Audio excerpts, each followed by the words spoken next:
ticking clock. Hey everyone, welcome back to Hanging Out with Chops. A special shout out to all the new listeners. Thank you for coming back. Transmitting worldwide. It's always fun to see a lot of the new listeners that are coming in. One of the great things about these podcasts is that I'm able to see where a lot of these new listeners are coming from. And what a pleasant surprise to see where a lot of new listeners are coming from. So a big shout out to all y'all. Today's episode is going to be a fun one because we're talking about studio myths. Studio myths. Now, if you've spent any amount of time in the recording studios or just hang around musicians, you've probably heard these things. Stuff like, you need a $5,000 microphone to make a hit record. Or, another favorite one of mine, don't worry, we'll fix it in the mix. And the truth is, some of these ideas have been floating around for decades. They get repeated so much that people assume they're true. But here's the thing. Some of them are complete nonsense. Some of them are half-truths with a little context. And some of them, well, they've got a grain of truth, but you gotta know when they apply. So I thought, why not put together a list, the top 12 studio myths, the ones I've heard the most, the ones I've lived through, the ones I've had to explain to young engineers over and over and over.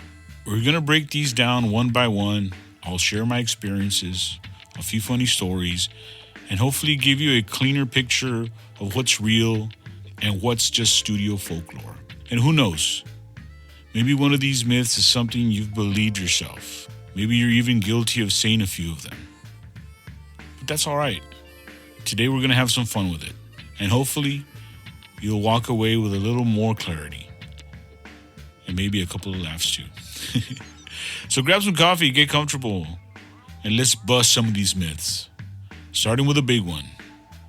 You need super expensive gear to make good music. Let's talk about it. Hanging Out with Chops. Here we go. We're hanging out with Chops. Time just never stops. Answers fade like drops on a broken ticking clock. Here we go, guys. Let's talk about some of these studio myths. Number one, you need super expensive gear to make good music. Here's the truth, guys. Great music has been made on budgets for decades. It's about the ear, not the gear. I'll say that one more time. It's about the ear and not the gear. I've really gone out of my way in these first couple of episodes. If you've noticed, I've done no name dropping. You know, I've always thought this should be about the message and not the messenger. But here's a prime example, okay? Myself. Outside of engineering, I also do a lot of writing. Even though I do work at a multi-million-dollar facility, I also have just a very simple setup that I carry in my backpack. A laptop, 2-channel interface, very simple microphone, headphones. Sometimes I get home and I have a whole other setup in my house. You know, maybe a little better near fields than my headphones. But what I carry in my backpack is not much. I'm sure it's what most of y'all have. Like I said, a laptop, basic interface, some DAW, some headphones, a microphone. Oh, and some kind of MIDI controller. I like to carry like a mini MPC, you know, those little tiny ones with the tiny keys, because it lets me work quickly. So whenever I'm somewhere and I got some downtime, I can just, bust it out and, get some stuff going. So a good example of you don't need expensive gear to get good music. I've done, according to my last BMI report, I think I'm up to 47 TV shows. Now, these TV shows are TV shows that ask for certain kinds of music, and I compose and write the music and send it for them. And I usually create it on my very basic backpack setup. What kind of shows? All right. Watch your toes. Here goes some name dropping. I'll hit just a couple of these shows. American Pickers, Larry Mania, La Voz Kids, which is the Mexican version of The Voice, Ritmo Deportivo, Say Yes to the Dress, VH1's 100 Kid Stars, Southie Rules, When I Was 17, that's an MTV show. House of DVF for Bravo. Reinas of Reality, Mundos. Bait Car on True TV. Hardcore Pawn, True TV. Joker's Wild, True TV. At Midnight, Comedy Central. WWE, NASCAR. Inside the NBA, You Can Do Better, True TV. All Real Couples, PBS. NASCAR, Fox Sports. Last Week with John Oliver, Diesel Brothers. Anyway, it's like 20 of them, but the list goes on and on. But my point is, you don't need expensive gear. I don't use a $5,000 mic to get some of these jobs. Or to get any of these jobs, quite honestly. You know what? And here's another thing. One or two of these I actually did on my phone. No BS, I did it on my phone. And I just sent it in. And these are major networks. MTV, VH1, HBO, ABC, NBC, PBS. And it didn't take zillions of dollars worth of gear. That's my whole point. So myth number one, busted. You don't need expensive gear to make good music. Number two, we'll fix it in the mix. Oh my God, I've heard this one so much. Bad performances and bad recordings rarely get saved in the mix. Capture it right at the source. Yeah, guys, you can't fix everything in the mix. There's a lot of stuff you can fix, but you can't fix everything in the mix. If you're recording 10 songs and on song 7, your snare mic failed. So that means on songs 1 through 6, you have snare, and then on 7 through 10, the snare wasn't picked up, you can't fix that in the mix. If your guitar has a buzz in it, you can't fix that. You can EQ it out, but you're also going to EQ a lot of that tone out of there. You can gate noise out, but you can't gate it out of when the tone is actually present. Now, granted, we do discuss a lot here in the studio of I can fix a lot of stuff as far as I can fix intonation. I can fix timing. We can add harmonies that don't exist. We can create a lot of stuff, yes. But if it was captured wrong, there is no fixing it. Done. Pure and simple. You cannot fix everything in the mix. Number 3, plugins are just as good as hardware. Sometimes true, sometimes not. Plugins are close, but hardware has character. There's a plus and a minus to this. And I guess number 3 and number 4 are probably going to tie in together. So I would say number 3 would be plugins are better than hardware. And probably number 4 would be hardware is better than plugins. I can't say that both of these are wrong or both of these are right, because it's going to come down to how you use them. I'll give you the advantage of using a plugin. The advantage of a plugin, it's quick, it's inexpensive, and you can have multiples of them. Plus, the fact that you can automate your plugin will blow out anything your hardware can do. And the recall. Don't forget the recall. Now, when you open up a session you haven't opened up in 8 years, it's going to reset exactly the way that plugin was last left. You can connect back to that same hardware 8 years later, but you may not be sure how everything was set when you left it. Number 4 would be the other version. Hardware is better than the plugin. Now, as far as the characteristic sound of the piece of hardware, I would have to agree. You're right. For some reason, plugging into that piece of hardware, it does have a characteristic sound. So I would agree with that. In that aspect, if the hardware is available, it is going to give you a better, richer, warmer sound than the simulated version of it on a plugin. And I see that here all the time. I have a real Hammond with a real Leslie, and then I have the real Hammond with a real Leslie on a plugin. 99% of the time, I'll actually use the plugin. And it'll get me by. It sounds great. We all will agree, hey, that sounds wonderful. But when you get a real Hammond player in here, and he's pulling on those drawbars, and he's really making that Hammond talk, there's no way you can do that with a plugin. You can't. You absolutely cannot do that with a plugin. And if that guy knows how to use that break on that Leslie, you can't automate that. that feel that a real Hammond player has, you need the hardware. Hey, if you want to get by, I'm sure you can bring up the plugin and he'll do a good job. But if you want that Hammond player to really shine, you put him on a real Hammond and you let him go. And you mic up that Leslie cab, you throw as many mics as you feel you need on it, and you let that guy just sing. And he will. He'll be pulling all those drawbars and dropping them, and he'll be making that Leslie gurgle. And that's what you want. And at that point, the hardware will just destroy the plugin. But the other 99% of the times, we'll just use the plugin. All right, guys, number 5. Do you need Pro Tools to be professional? Here's the truth. Tons of chart records have been made on Logic, Ableton, Cubase, even GarageBand. Now, here's the one thing I have to say about Pro Tools. I've been using Pro Tools now for decades. Yes, decades. I've been using Pro Tools since Pro Tools was DigiTools, and since before DigiTools, I think it was DigiDrums. And it worked on a whole whopping 4 megabytes of RAM. I mean, we're talking early 90s.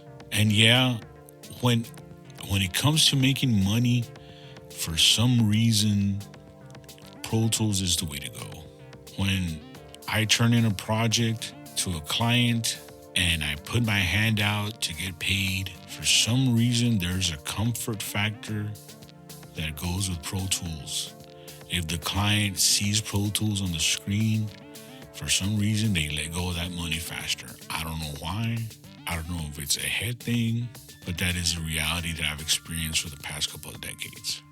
Now, when the client leaves and I'm here on my own, I absolutely use everything. I use Reason. I love Reason. Man, the sounds you can build on there are incredible. I love Ableton. I love Logic, Sonar. My God, Reaper. Even Reaper's great. And plus, if you're going to work in this field, you need to know how to use all these programs to stay flexible. Because you may go to a studio where they don't have Pro Tools. You might go somewhere where they're using some DAW that's not your base DAW. You want to be able to still navigate it and work it. And especially when you got somebody looking over your shoulders, you want to make sure that you can navigate it like a pro, that you can move stuff around, edit stuff, mix it, master it the correct way. So no, that myth, even though I love Pro Tools, is completely false. You do not need Pro Tools to be successful in this. What you need is a DAW that you're very familiar with and that you can navigate. This is something we covered on one of the earlier episodes. And that even goes down to the platform you're on or the computer. Hey, if you can troubleshoot a Windows machine, get yourself a Windows machine and build it on that. If you can navigate and troubleshoot a Mac, get yourself a Mac and work on that. And my hat's off to you guys. If you use Linux, and Linux is like we say around here, if Linux is your mole, and that's what you're good at, then go for it. It doesn't matter. It's always going to come down to your ear and not the gear. Plus, hey, there's all these other great platforms that we just don't use anymore. But I remember back in the day, there was Nuendo. Loved Nuendo. It was one of the great ones that I used for many years. It kind of fell by the wayside. Digital Performer. Another great DAW.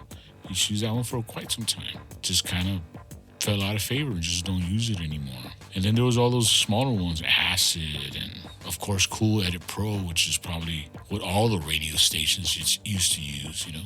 Every radio station I ever went to had Cool Edit Pro, you know, all through the 90s and probably through the 2000s. Number 6, louder mixes sound better. Well, the truth is, louder just tricks the ear at first. Good dynamics and balance will always win long term. Here's an interesting story about louder mixes. You know, back in the day when bands would put out 45s, the groove size on a 45 is thicker when the song is louder and thinner when the song is softer. So when a radio DJ would grab a 45 and throw it on his record player to play the next song, larger grooved songs sounded louder. So when it played, it was always louder than the previous song. But here's the catch. That's why in the 60s, especially 50s and 60s, you saw a lot of 45s that were extremely short. 2 minutes, 13 seconds, 2 minutes, 20 seconds, 2 minutes, 10 seconds. Why? Because they were fighting the loudness wars already. They had realized, hey, if we can make this song even louder than the previous song that just played on the radio, people are going to think that it's better. And it does. It captures your ear because it's louder than the other one. But it brought your track length down because the groove is wider. So if you could fit a 3-minute song, a loud song would have to be shorter because the grooves are bigger. Isn't that interesting? Even since the 50s and the 60s, we've been fighting the loudness wars. But no, loudness doesn't mean better. Dynamic music is always better. You want to have peaks and valleys. The reason your chorus sounds nice when it's nice and loud is because perhaps the bridge and the verse was a little bit softer. Or the reason the guitar solo sounds so good is because it's perhaps maybe a little louder than the main voice. But that's what it is. It's peaks and valleys. Much like life. You need the bad times to make the good times feel good. And you need the good times so you can understand why you want to get out of your bad times quicker. So that's myth number 6. Myth number 7. You must record everything in a treated studio. The truth. A great performance in a decent room can beat a lifeless one in a perfect studio. I'll say that again. Here's the real truth. A great performance in a decent studio always beat a crappy performance in a state-of-the-art facility. And that's true. At the end of the day, no matter where you're recording, if that guitar is on fire and that guitar player is killing it, it doesn't matter where it gets captured. Like I said, back to the first one, the majority of the stuff I did was not in a treated place. As a matter of fact, none of it was probably even captured open space outside of maybe my vocals or maybe a guitar or an acoustic guitar. Everything else went direct. So, no, you don't need a super treated area to record. Now, I will touch on this though. Where you do need a super treated area or even a well-treated area, I would say, would be on your larger stuff. A drum kit. Not impossible to do in a very small area or a very badly treated area, but it's really hard. Man, you get all kinds of phase issues. But if you could record in a treated area, drums would really shine, especially if the room has a character to it and the room is very well tuned and you can hear the wood or you can hear the room. It makes a world of a difference. Number 8, more tracks equal better production. True. Here's the truth. Sometimes fewer, carefully layered sounds bigger than endless overdubs. Very true. You don't have to have tracks and tracks and tracks and tracks and tracks. If you do it the right way. Now, I am a big believer in stereo recording. I do like a left and right. I'm not a big fan of mono stuff. So when I record keys, always stereo. Anything that's mono, bass, guitar, I wind up going to a bus anyway. And the bus is stereo. So the majority of the time, once I get ready and I'm into mix mode, I mainly have stereo tracks up on my console. And nothing is ever truly panned hard left, hard right.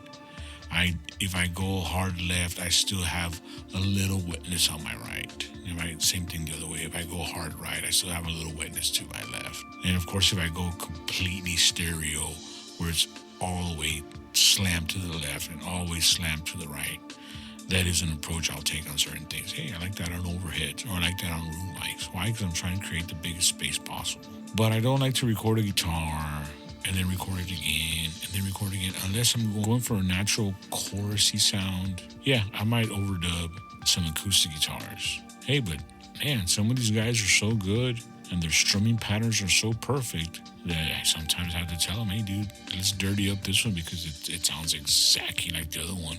I'm not getting any phasing. And sometimes you want a little phasing in there so that you can get, a little chorusy effect. So no, you don't need tons and tons of layering. Number 9, auto-tune makes everyone a great singer. Oh my God. Here's the truth. It can correct pitch, but it won't fix emotion, tone, or delivery. My God, that is so true. Just like drummers and their timing. That's one of the big talks I have with singers. And I'll even show them, hey, look, bro, on this console, nowhere is there a button where I can fix your intention. There's no button where I can fix that says smile more, smile less, separate your teeth more, open up your mouth. Those buttons don't exist. I need the intention of your vocals. I need the emotion. I can't fix emotion. I don't have an emotion button over here. Now what I can fix is all the other stuff. I can fix the mechanics of your voice. You didn't hold the note long enough, I can fix that. You held the note too long, I can fix that. You sang the wrong note, I can fix that. You sang the right note but out of tune, I can fix that. That's all fixable. But if you sound like you're dead in the studio, I don't have a liven up button. There's nothing that can bring life to your track unless when I'm capturing it, you're bringing life to it. That's the most honest truth. Now, auto-tune does add a lot of character to your voice, and it's cool. It's a cool sound. I know a lot of people kind of, slam auto-tune for, hey, it's not real singing. And honestly, it's not, what I can do with auto-tune nowadays is well, not nowadays, but, what I've been able to do with auto-tune now for way over 10, 15 years is quite amazing. Now, the only thing about auto-tune is that it's obviously doctored. Auto-tune has a very signature sound to it. You can tell when it's being used. So that's one of the things I like to say. When it comes to pitch correction, I like to tell the client, hey, look, I can fix it where nobody can tell that I fixed it, or I can fix it in a way where everyone can tell that I fixed it. If you don't want little transients and artifacts present, then I'll probably use perhaps Melodyne or Waves Tune, something that's a little more forgiving. If you don't care and you just want that T-Pain sound, or you do want the auto-tune, hey, I'll slap auto-tune on. Throw it to 0, 100%, you'll sound like T-Pain.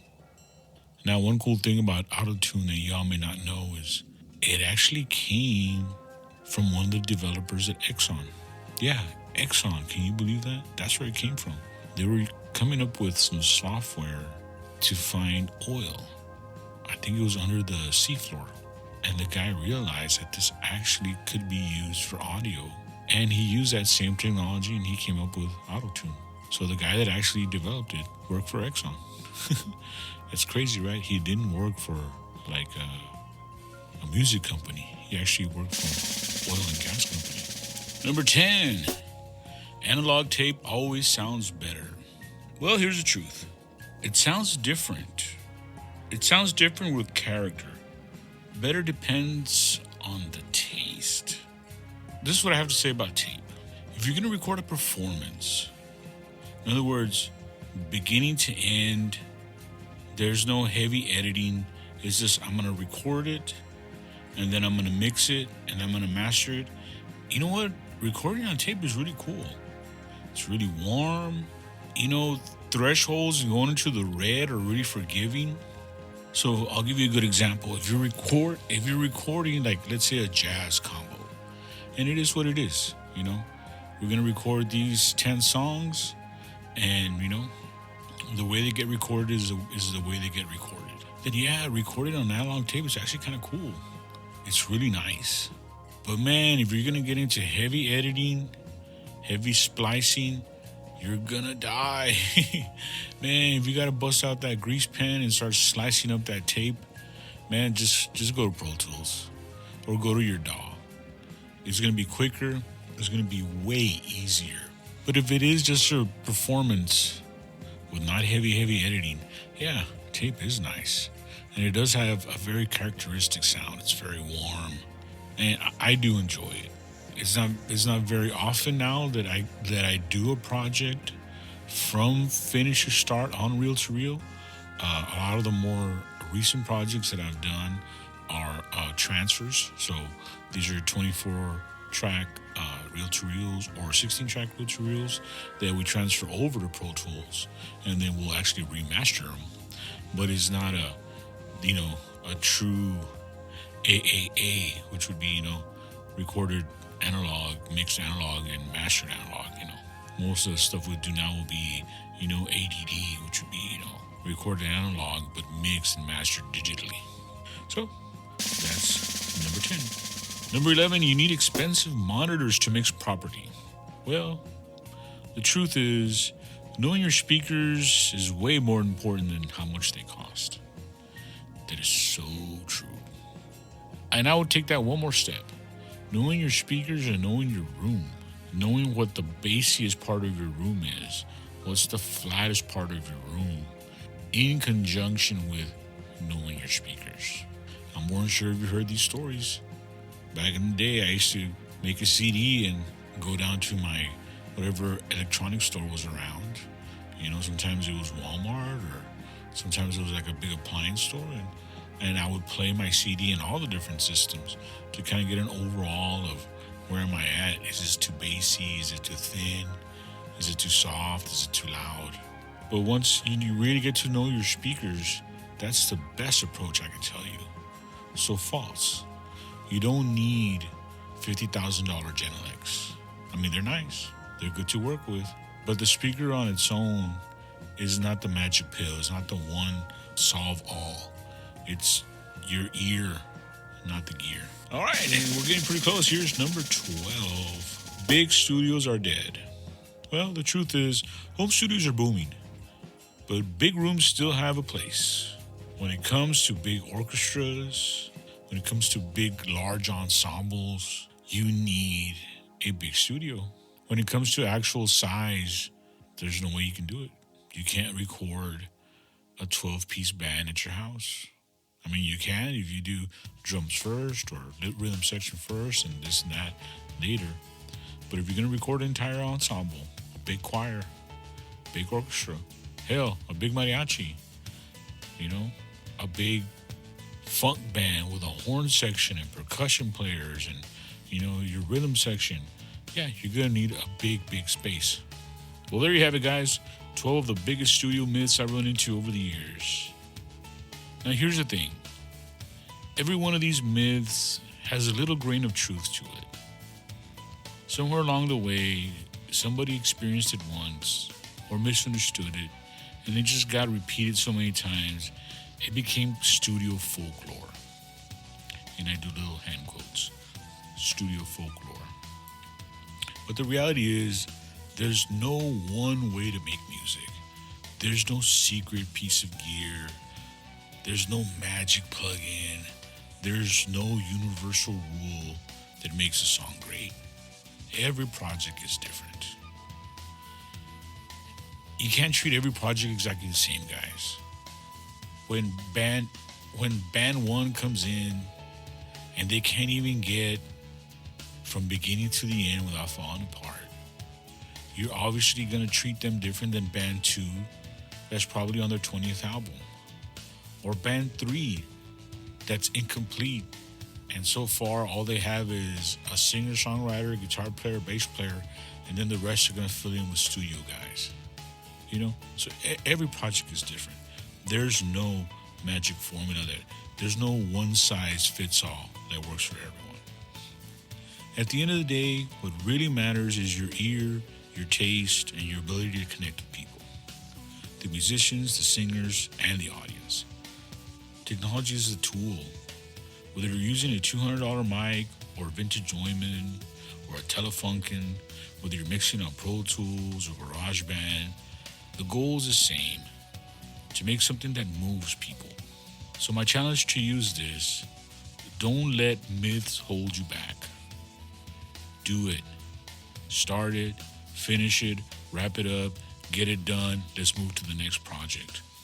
Don't wait until you got the fanciest of gears, the perfect studios, all the plugins in the world. Start with what you have. Learn it inside out. Hit the ceiling of what that program can do. Max it out and focus on your craft. Because the truth is, the best engineers and producers are the ones who make good, great, superior music with whatever is in front of them. I'd love to hear from you. What's the craziest studio myths you've heard of? Hit me up, share your stories, or even let me know if there's a myth you still believe in. And hey, if you've enjoyed this episode, do me a favor, share it with a friend, or support the show through the links on the podcast page. All right, guys, thanks for hanging out with me today. I hope you had some fun. I hope you had some laughs, or you picked up a new perspective or two. Until the next time, keep creating, keep experimenting, and remember, don't fall for the myths. Be cool, be curious, and keep chasing the sound. All right, guys, that's going to wrap it up. For Hanging Out with Chops. You can always reach out to me, hangingoutwithchops@gmail.com. If you got any show ideas. And like always, guys, if you're enjoying the show and you like coming back for some of these tips, or hell, if you just like to put me in the background, please consider supporting the show. There's Buy Me Some Coffee, link on the front page of this podcast. There's also a support link. Hey, as little as $3 a month. Think of it as throwing a tip in the jar. I appreciate it. And mainly, guys, I appreciate you coming back and hanging out. Catch you on the next one.